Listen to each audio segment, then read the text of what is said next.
Hello and welcome back. My name is Dr. Christopher Gennari, and this is Great Big History Podcast. In this episode, we do part 2 of Imperialism. We do India, China, and Japan. So, India. We start with India. From 1700 to 1856, India is slowly being taken over by Europeans and then by the British specifically. The Indian empires and kingdoms are absorbed or defeated in war, and they are absorbed not by England but by the East India Company. They are to produce spices, opium, especially opium from up in Afghanistan where it's still coming from, and tea. And there's mineral wealth. And for this 150 years, a company runs India for a company's profits. Now, that company also had a mercenary army. It had a navy. It was one of the most powerful armies and navies on earth. And that kind of ends with the Sepoy Mutiny in 1856. The Sepoys are Indian, both Hindu and Muslim, military employees of the East India Company. They were the local guards and local troops that were hired to maintain order. Not that many white people, Europeans, were going to India to run it or run the company in it and to do the manufacturing and make sure that the economy was working. The Sepoy Mutiny tried to throw out Europeans. To be pro-Indian was to be anti-European. That was the idea. We're going to make an India for the Indians. Now, who was defined as an Indian was an interesting question that really hadn't been quite worked out yet. That's in the process of becoming, and we will see that in the 20th century, what happens with that. But at the moment, it was people who live on the subcontinent who aren't British. And we have that in common. The Sepoy Mutiny comes close to actually doing so. The result is that the British Army comes in, that the British government comes in, and the decision is made that India is worth too much money. It is what will eventually be called the jewel in the crown of the British Empire. It's too much money. We can't let it go. But we also can't let the East India Company screw it up for us. So Britain is going to have to run it itself. And from this point on, from 1856 to 1947, the idea is British India was going to be British India. That the British are going to impose their culture, their will. They are going to run India as if it's part of England. That's the idea. So what are our results? Well, first is development. Railroads especially. The British government wants to connect parts of India, especially the northern parts, with the southern parts because there's no rivers that go from the north to the south. And so they wanted to be able to connect the interior of India to the coasts and northern India to southern India. So they're going to build in railroads. They're going to put in a British army. They're going to put in the British Navy.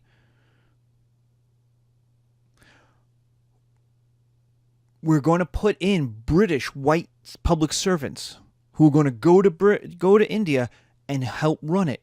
But we're also going to make Indians our little brown brothers. We're going to make them brown English. So that we don't create, the British create a middle class of British educated, culturally British. They may still be Hindu or Muslim, but they're going to speak English. They're going to be educated in, if not Oxford and Cambridge, in the learning of Oxford and Cambridge, in British schools in India. Gandhi's going to be one of these people. And the idea is to create a British Indian class which is going to be pro-English in its culture and help England run India, and in order to not be like the peasants. It was a way of moving up. The British needed Indians to help run India. The East Indian Company didn't care. They wanted the money. Britain, on the other hand, cares. They want Indians to help run India. Now, is this kumbaya and everyone gets along? No, of course not. And it's very complicated. And lots of bad things happen. And India is definitely not England. As much as in Britain might be trying to develop it, it's also not the Midlands of England. It's just not going to be developed, not going to be cared about, not going to be treated like it's English. And so what you have is a colonized and imperialized area, but also one that has a large civic service, a large public service, and large industrial development. So when we get to the 20th century, we're going to talk about independence. India had a lot of the ingredients that it should fare better. Now, what happens is India cracks up. India will break up into pieces, and we'll talk about that when we do the 20th century. So, and that will set it back. But unlike many of the places in Africa or some of the places in Asia, India actually had both a long tradition of empire and government and philosophy and culture, but also had many of the ingredients that Europeans said they wanted to do. That the whole point of imperialism was to do these things. And they actually tried to do them in India. Of all the places, they are most successful in India. That it's not that successful tells you something about the entire project. That brings us to China. In China, from 1644 to 1911, we have the Manchu dynasty. Manchu. They are named the Manchus because the Manchus, a tribe of northern kind of Viking barbarians, conquered China. They came out of the forest of Manchuria and conquered China in the 1640s. So this is big China. In my 101 class, we talk about small China versus large China. This is big China. This is a China. The Manchus are going to conquer Tibet. They are going to reach down to the jungles in Vietnam. They're going to unite Manchuria with China. So this is areas north of Korea. They're going to dominate Korea culturally, if not politically. And they're going to stretch all the way out into Central Asia to the Himalayas. This is the largest extension of China since the Mongols, since the Yuan, Y-A-U-N dynasty in the 1200s, 1300s, something like that. So this is big. And so because it's big, it's open to the world. It starts open to the world. The problem is that the people who are showing up are not Central Asians looking to trade. It's Europeans coming by boat to the coasts. And those Europeans are advanced. They have cannon. They have guns. They have all of this new technology. Soon they'll have steamships. And it is clear China is behind. And they all keep showing up. The French show up. The British show up. The Dutch show up. And the idea is they keep wanting stuff from China. There's not one European. There's like 20 European countries and companies that keep wanting to make new negotiations. And China is used to dealing with empires. One negotiation, not 20 little ones, with everyone wants a different deal. And increasingly, China is losing control of its trade. And so it tries to close off trade with Japan, with the Europeans. It tries to shut itself off. It's big. The idea is we can have an internal economy and do fine. The problem is the Europeans, especially the British, won't let it. It's too big of a market to sell stuff to. It has too much stuff we need.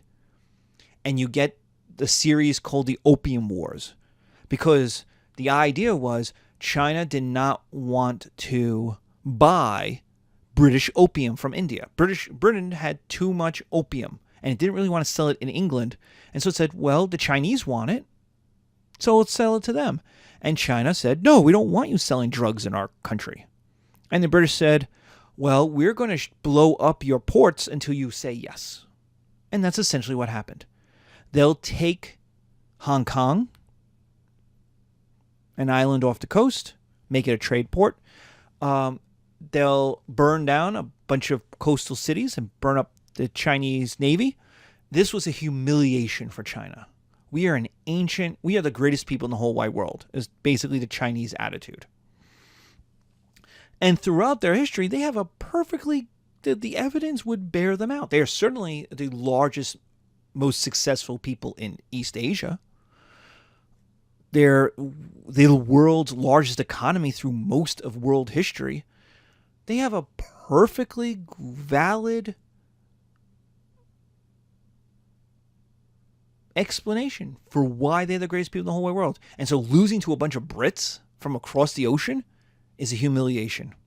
The British forced China to buy opium to offset their trade imbalance. The Chinese didn't want to buy anything from the British.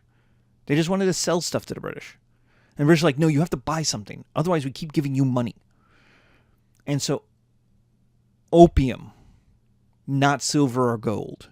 See, trade was done, especially large trade in silver and gold, which the Chinese needed. The British don't want to give that up. They're like, no. We have too much opium. We want silver and gold. We want our money. And so this is humiliation. China is forced to open up. Now, an irony happens is that the British, who are perfectly reasonable about this, as crazy as that sounds, are like, look, you're the emperor.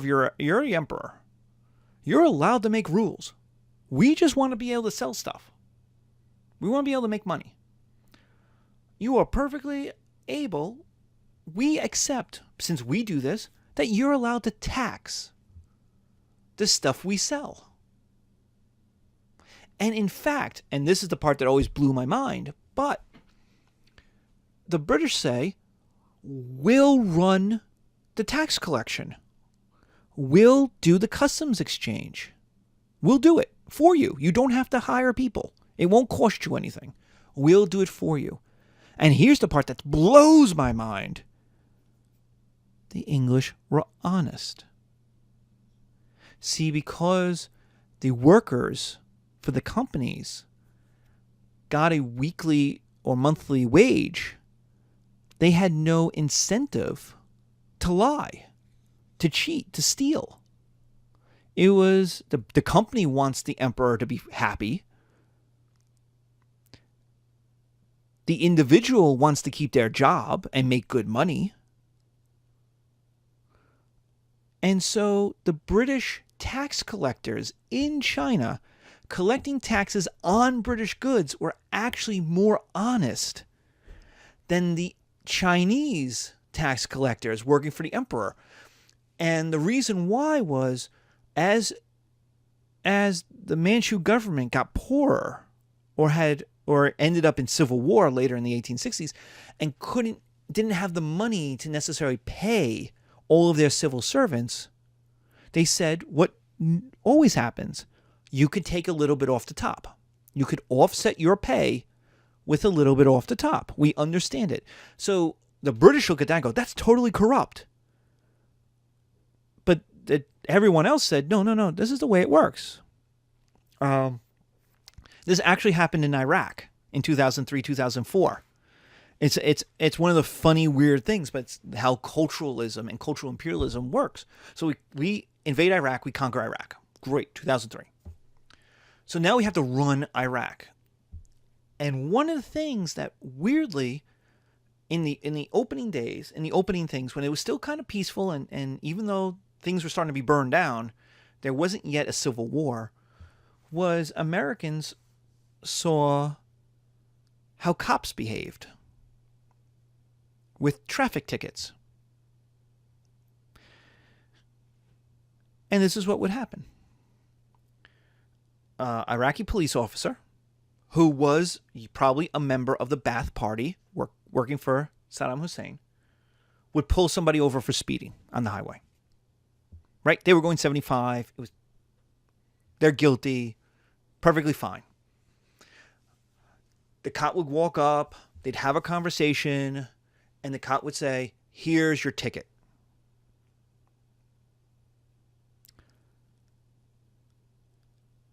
And what the person who did the speeding did was take out cash and pay the cop. Right there. And Americans looked at it and said, "Wow, that's freaking corrupt. They're pulling people over. They're getting paid. They're making people pay them. That's terrible. We have to stop that." And Americans stopped that, or forced the cops to stop that, and then screwed everything up. Blew the whole thing up. Why? Because what Americans looked at it and said, in America, a cop pulls you over, he gives you a ticket. You then have to go to court sometime in the future, or you have to pay your fine. How do you pay your fine? Well, you can use a credit card, or you can write a check and send it in. And you send it into the court. The court then has someone who collects all those checks and then brings it to the bank. Now you're in Iraq. And so they looked at that and said, that's the way it's supposed to be. And cops get paid every 2 weeks, and they get paid a good amount of money, so they don't need any money off the top. If they take money off the top, they're stealing. Cops in Iraq were paid differently. In order to keep costs down for the central government in Iraq, it allowed cops to take a percentage of their pay off the top. So when they pulled somebody over, they got $5, $10 off that ticket. Some percentage. I don't know what the percentage is. The person paid it on the spot because of two reasons. One, they didn't have checking accounts. The average Iraqi did not have a checking account in the bank. Because in Iraq, most of the banks are going to be owned by the government anyway. So do I really want to put my money in the bank? It could disappear. Who knows? It's owned by Saddam Hussein or one of his cronies. So one is, I don't have a checking account to write a check, to send it in.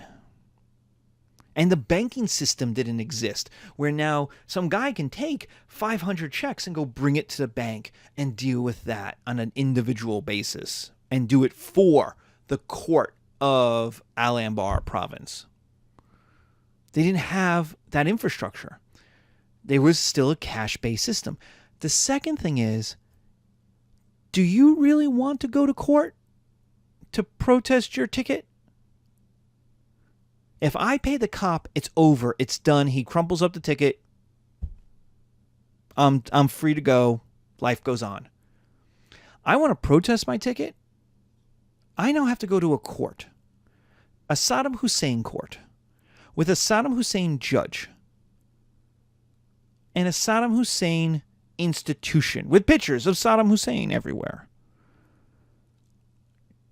And then say, I'm not guilty of anything. Do I really want to do that? Or would I rather just have it taken care of right then? It's a $40 fine. I've got $40. Here you go. Let me go on my way. And that was the idea. What one culture viewed as corrupt, the other culture, because it had limitations that were different from the other culture, viewed as normal.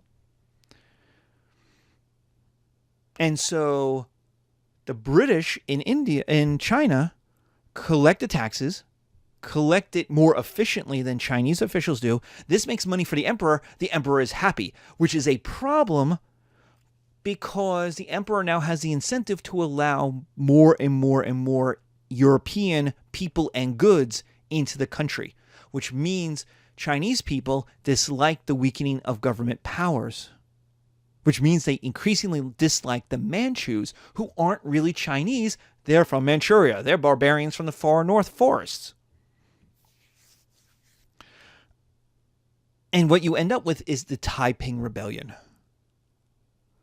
A massive rebellion that will kill 60 million people in 14 years. It is probably the most destructive civil war ever. And the goal was to overthrow the emperor, to make a China for the Chinese, to eventually get rid of Europeans, to get rid of the emperor. And the Europeans, who had just fought against the emperor, now side with the emperor. Europeans supported the emperor. And the emperor needs European support, their guns, their technology, in order to win, which makes people even more upset because it's clear the emperor has thrown, and the Manchus have thrown their loyalty not to China, but to Europe, to Europeans. And so in 1900, you get the Boxer Rebellion. And the Boxer Rebellion is, whereas the Taiping Rebellion was, let's get rid of the emperor, the Boxer Rebellion is, let's get rid of Europeans. If we get rid of the Europeans, then the emperor will fall because he won't have any support. Chinese people don't like him. And if the Europeans are gone, then that'll be fine. So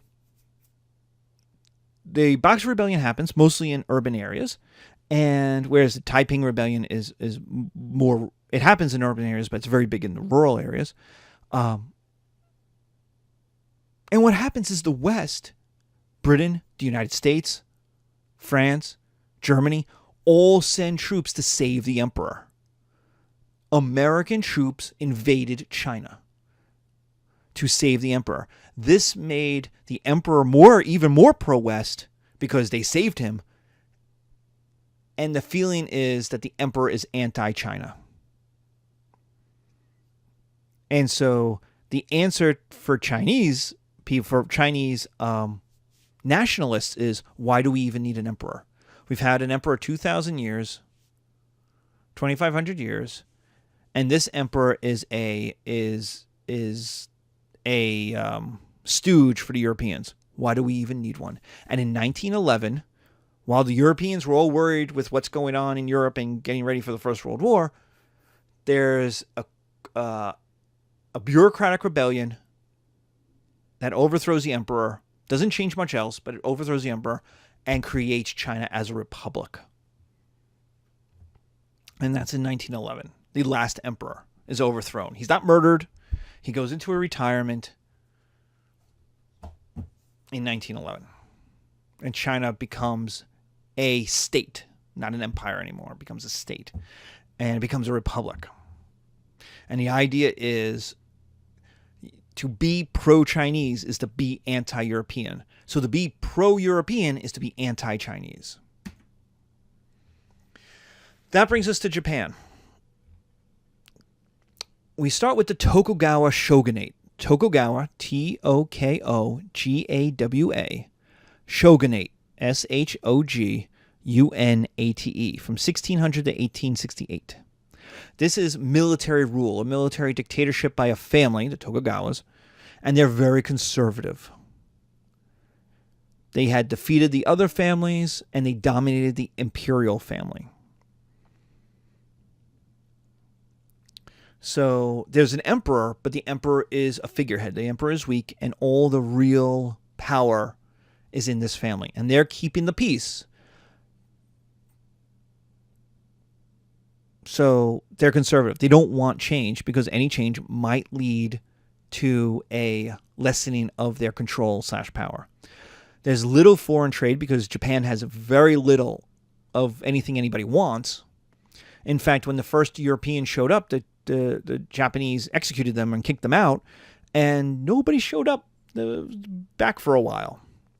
Eventually, the Dutch show up, and they're allowed to have one port on one of the small islands because their stuff is still it's good. It's good modern stuff, and it's like, well, we still need to be able to get that stuff, but we really don't want to be China. And is increasingly the view of what's happening to China being overrun, being attacked, being carved up by Europeans, and saying we don't want that. Now, Japan has not a lot of natural resources. It didn't have a lot that people wanted, and China was right across the sea. So if you're a European, you want to sell stuff and get stuff from China. You could care less about Japan. There's also little support for merchants. Buying and selling goods was distasteful. So you have the leadership class that run the society. You've got the farming class that makes food for the society. And then you have the industrial class, the working class. The idea is the trade class, the guild class. That's who we're talking about. People who make stuff that people need in order to do their other jobs. So you're smiths, you're blacksmiths, you're goldsmiths. Those aren't merchants. Merchants don't make the things. Merchants just buy and sell the stuff. And so that was seen as distasteful. That was seen as a seedy way of making money. Either you make something, you make food, or you make a good, or you run the society. That was your jobs, and you picked one. Well, you didn't really pick. You were given one, depending on who your parents and family were. This meant the economy was quite localized, quite small. And in 1854, Commodore Perry, an American admiral, sails into Edo Bay with orders to start trade with Japan and also in need of coal.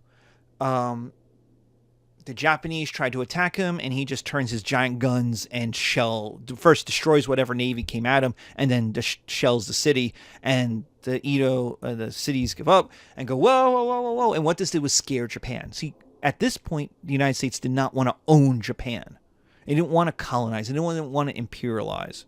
In 1854, it still has the continent of North America to colonize. It doesn't want to go colonize in Japan. It just wants to buy and sell goods in East Asia before everyone else gets it. You couldn't get to China because everyone else was carving up China. So it's like, well, Japan, no one's at Japan. Let's try Japan. Let's see what happens. And what does this was scare Japan? It scared the leadership, saying, this is it. We came close. We could be China now.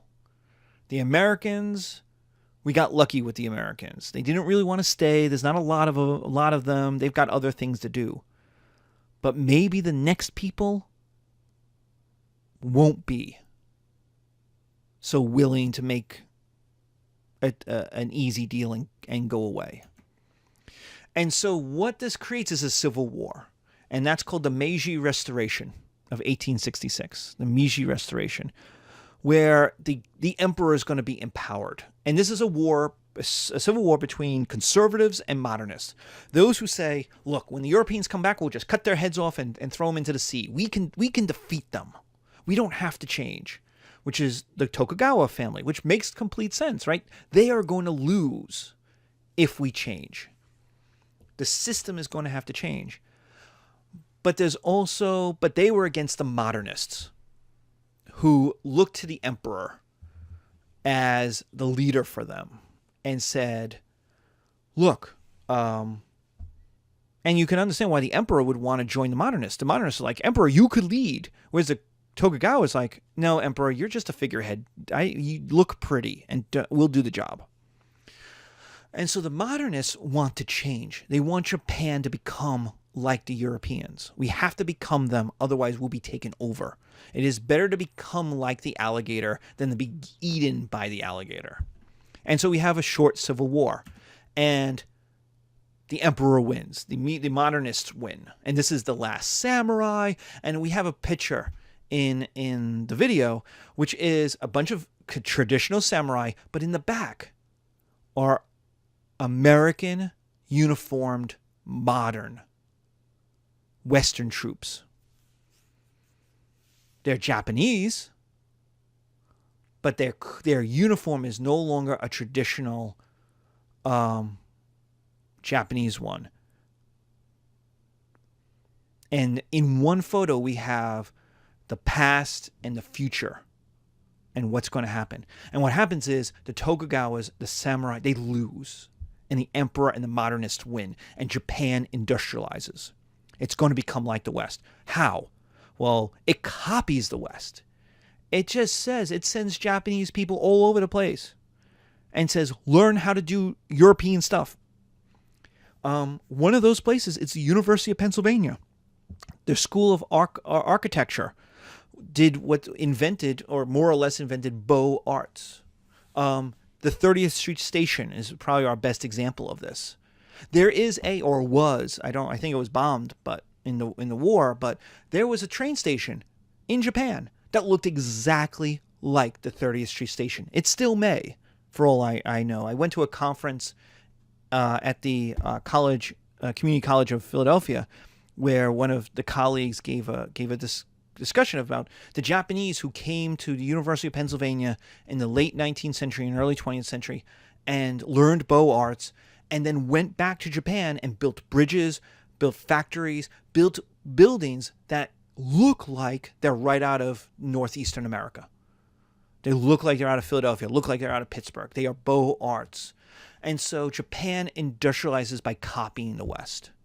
It's not going to invent the wheel. It's not going to invent its own industrialization. It's just going to copy. So the British make good ships. We're going to copy British ships. The Germans have a good army. We're going to copy the German army. Americans have awesome architecture and huge factories. We're going to build our factories like Americans. We're going to build American architecture. Americans, by 1900, Americans are building skyscrapers. We're going to build like that. We are going to copy the best of what's around. So Japan becomes the only non-European state up to this point to industrialize. Why does that matter? Because one, it means Japan needs imperialism. Japan needs resources. It doesn't have them. So it's going to need to get them. It needs timber. It needs iron. It needs coal. It needs rubber. It needs aluminum. It needs stuff. And so it needs to own territory. And so in 1895, it attacks China and takes Korea.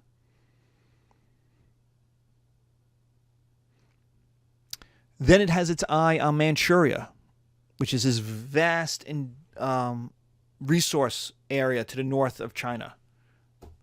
Not exploited. It's virgin industrial territory, like the Rocky Mountain West in America in the 1900s. It's there for the taking. The problem is the Russians want it too. And the Russians have a lot of Vladivostok and Port Arthur, and they have a series of they have a navy out there. They have the most powerful navy in Asia. So if Japan wants to take Manchuria from China, it's going to have to deal with the Russians. And so in 1905, it sneak attacks the Russian navy. Sinks the Russian navy. The Russians will send the Baltic fleet 10,000 miles around, all the way to the Pacific. By the time it showed up, it was in terrible shape. It had been at sea for 2 or 3 years.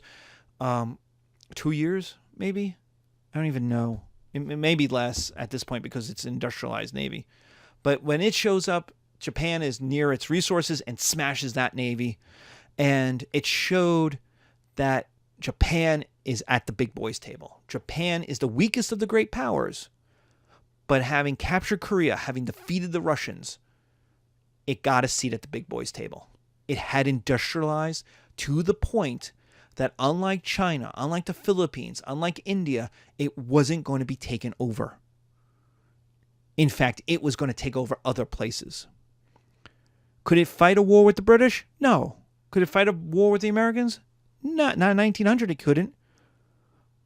But when negotiations happened, it got invited to the table. People now had to worry about what would the Japanese do? How would the Japanese think? And Britain makes an alliance with the Japanese. Hey, they got a big navy. They got a powerful army. They're an ally. And so Japan is the weakest of the great powers. And the great powers are the United States, England, France, Germany, Italy, which is pretty as weak as Japan, if not a little bit stronger, but pretty weak, and Russia. The big six. And Japan gets a seat at that table.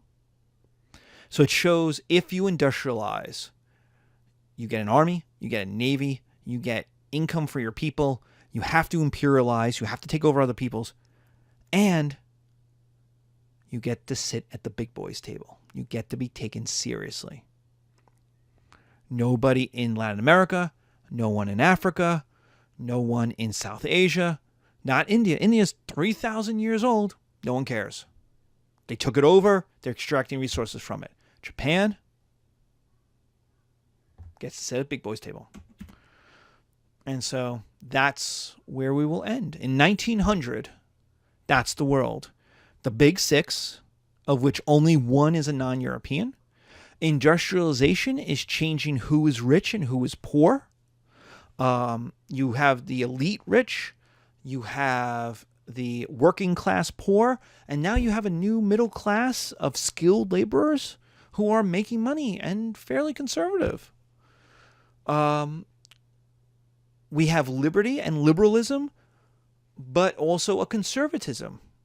We have change, but not huge change. No one wants a French Revolution. But at the same time, no one wants to stay. People acknowledge the world is changing and society has to change with it. And that's where we'll end. This is the end of part 1 of History 102. Our next lecture, we will start with what is life like in 1900. We're going to have a little Mary Poppins.